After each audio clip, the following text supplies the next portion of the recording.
Hello and welcome back to my channel. My name is David Novak, and this is going to be a recent reads video. Now, every time I finish, say, 3 books, sometimes 4 books, finish reading them, that is, I do a recent reads summation wherein I talk about them a little bit, sometimes more than a little bit.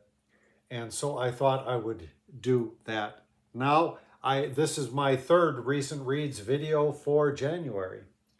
And the most recent book which I have finished is An Organizer's Tale by Cesar Chavez. The introductory note will tell you that in Spanish, both of his names have accents on them, but for English, they are done away with. And this is a book that I bought in 2011. For some reason, it stuck in my craw that I had seen it at LaGuardia Airport. Now, was I in New York in 2011? Maybe. And but I bought it online, and then it has sat there for a long time. Now, I knew nothing about Cesar Chavez until reading this. Now I know a little bit more. He was a community organizer, a union organizer, and now I'm learning that there is a sort of pedigree. He was taught by a man named Fred Ross, who was a colleague and student, or acolyte maybe, of Saul Alinsky. And somewhere in the vast archives, I have a book written by Saul Alinsky, which I've never read. Community organizing has never been a topic that really stirred my imagination, although in my years of trying to find gainful employment all over the place, more than once I did apply for a community organizer sort of position, not the sort of thing that I would be good for, as you can imagine. And of course, I was never hired for such a position. I only first had the position really come into my consciousness when I read, because I'm sure I applied for these jobs and had no clue what I was applying for. But when I read Barack Obama's first book, what is it? Memories of My Father, or Dreams of My something. And of course, he got his start as a community organizer, and his inspiration, his great inspiration, was also Saul Alinsky. And it was probably sometime after reading that, many years ago, that I decided to snap up Saul Alinsky's book when I saw it somewhere. I'm sure I didn't order it. So, having read this, perhaps I will do, if I ever find it. I enjoyed this very much, but it is my tendency to judge books on their literary merits. And as a literary work, this, I would say, does not earn the highest star rating for those who like star ratings. It contains, it's really a hodgepodge. It's got speeches that he made. It's got excerpts of correspondence, a lot of reminiscences, some interviews for different publications, different essays he wrote here or there. And a number of them are just really wonderful and do stand pretty tall in their literary merits. But that cannot be said for the whole book. There's a lot of duplication. He tends to retell the same anecdotes over and over again. And a number of pieces included in here are eulogies that he gave. There's a very lovely eulogy for his mother. And I am almost inclined to suggest that if you are curious about Cesar Chavez as a figure, that you might do best checking out a biography of him. I am not a biography reader, and I'm glad to have encountered this because as a historical document, I think it's very worth delving into. But then again, from a historical perspective, I think one would do better to approach something more recent than this. Let's see, he was born in 1927, and when did he die? He died in 1993, and his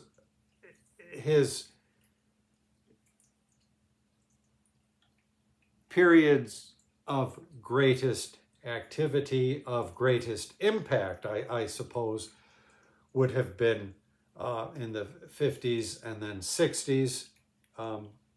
There's a couple of essays in here looking back over the career of Martin Luther King Jr., and he mentions that while he was doing a fast, following in the tradition of Gandhi, Mahatma Gandhi, Martin Luther King Jr.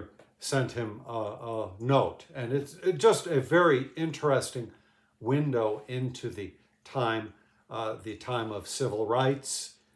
And he presents a very likable figure.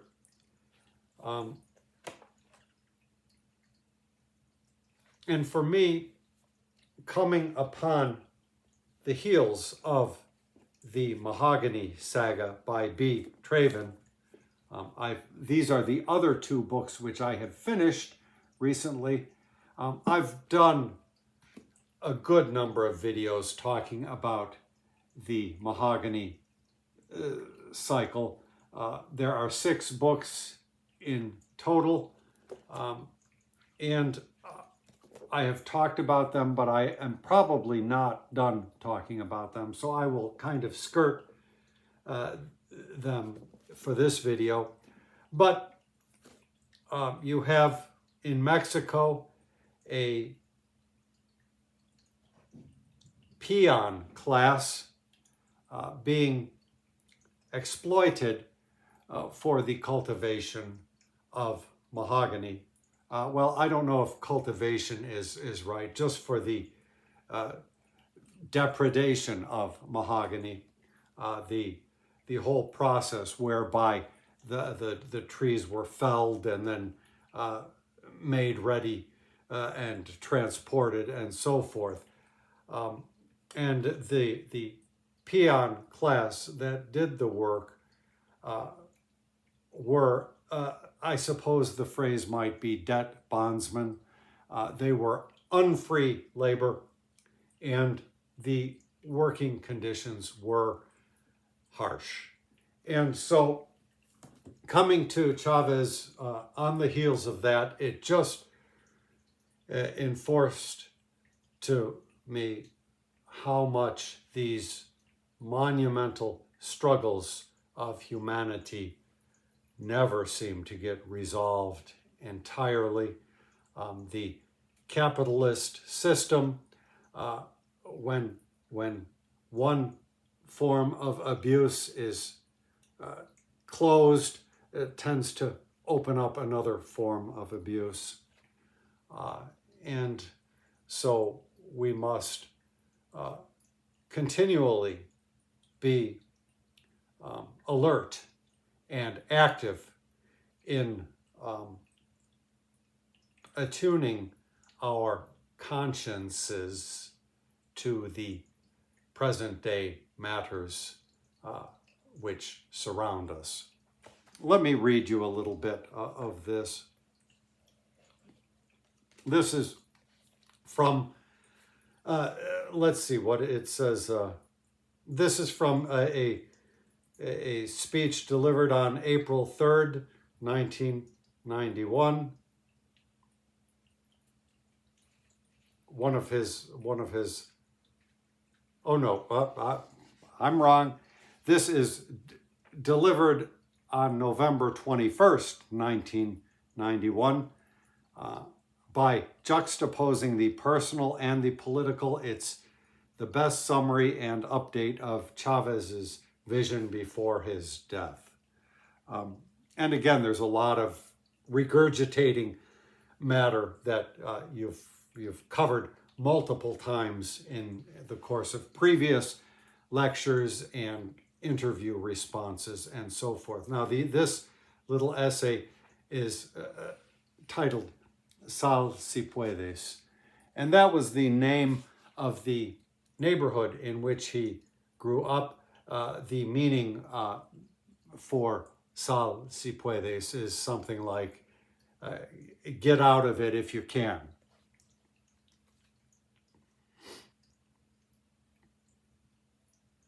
My mother still lives on Scharf Avenue, but most of Sal Si Puedes is gone. It was taken years ago when they put in the freeway.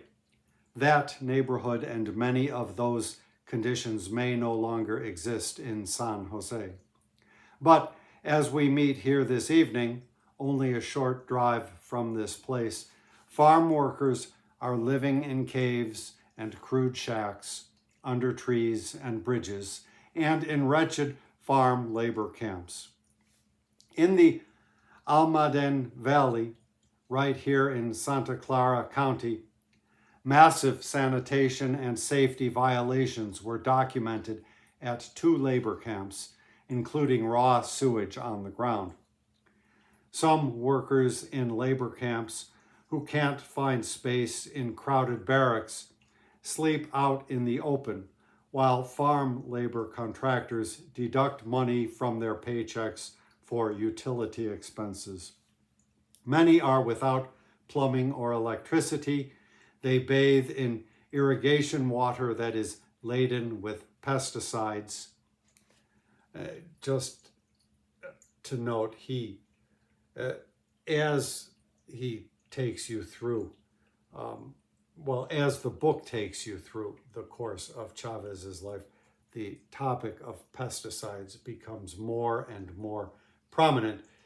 Before the government intervened and decided that something should be done about pesticides, it was Chavez and his union that actually made the issue a topic of employment and negotiations, contract negotiations between the union and the growers, as he called them. Let me continue. Entire migrant families are homeless, people living out of their cars near fields and vineyards or under stands of trees.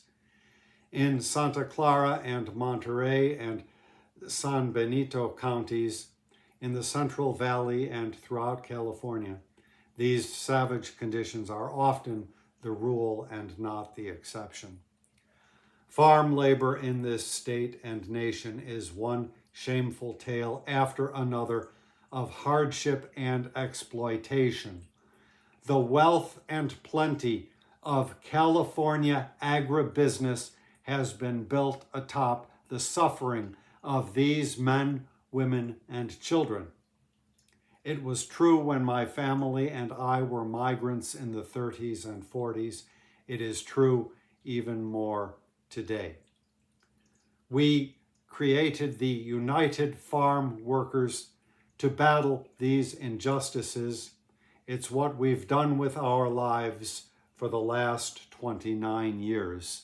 It's why we have conducted strikes and marches and fasts and demonstrations. It's why we are once again asking the public to boycott California table grapes. And so on. It seems in his later years he was much preoccupied with housing conditions. But I hate to think how he would be feeling nowadays when our government in Washington is particularly trying to make the laboring class, which makes our food chain possible. I'm talking about our farmhands and so forth. Our government in Washington is trying to oppress these people further and make their lives more difficult. Again, if at all possible, to take them back to the worst conditions of former times.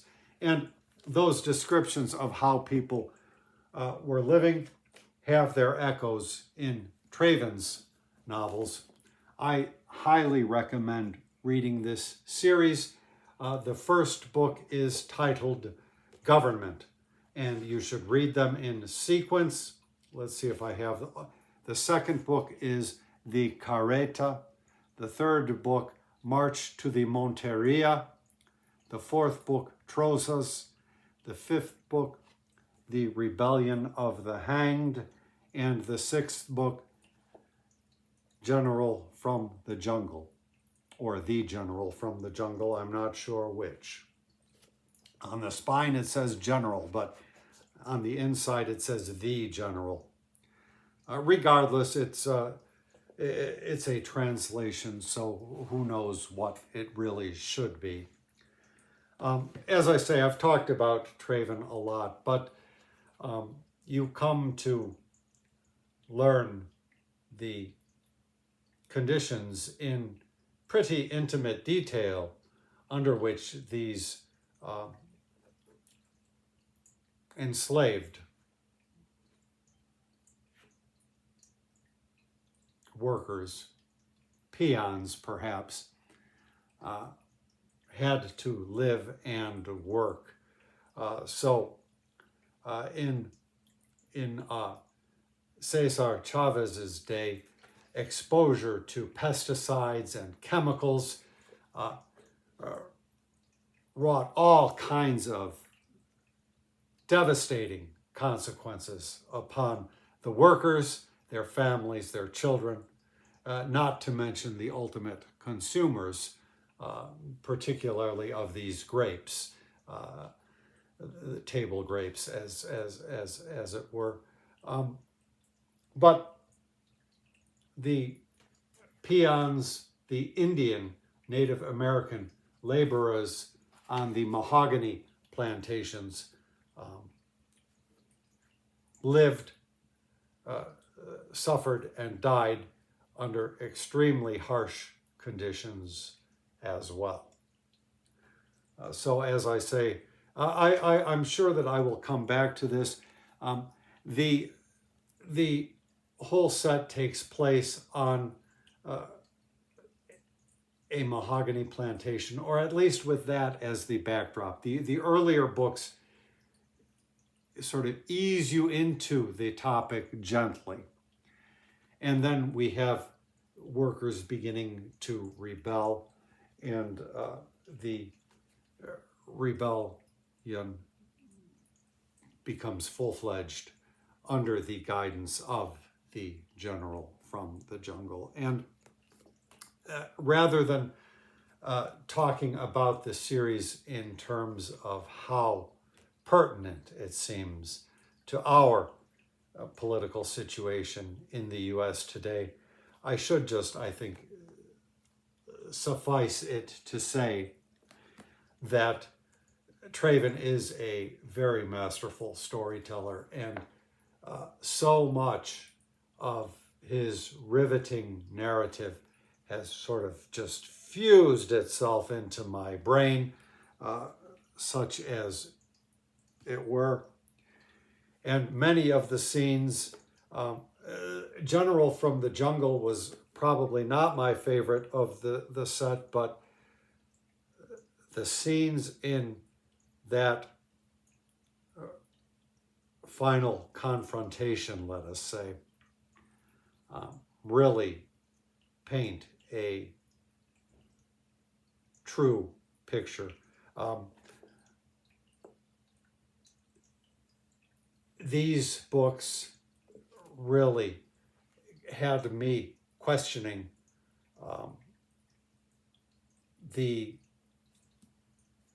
subjected class in these novels could not have changed their situation without resort to violence. And I wonder how much in the future of my country such recourse will be necessary to prevent the worst. But Chavez was very much a diehard adherent to principles of nonviolence, which he learned both through MLK Jr., Martin Luther King Jr., and before that, Mahatma Gandhi.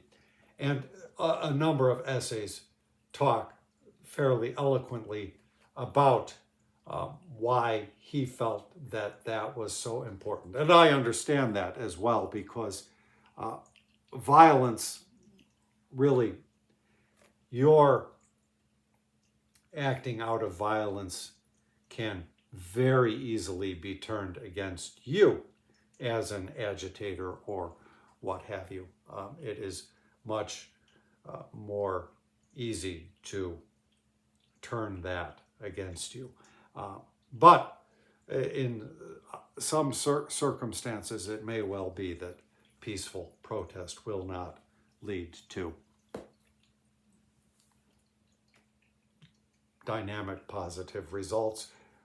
With my country, the United States, we shall see what shall happen. And so with that,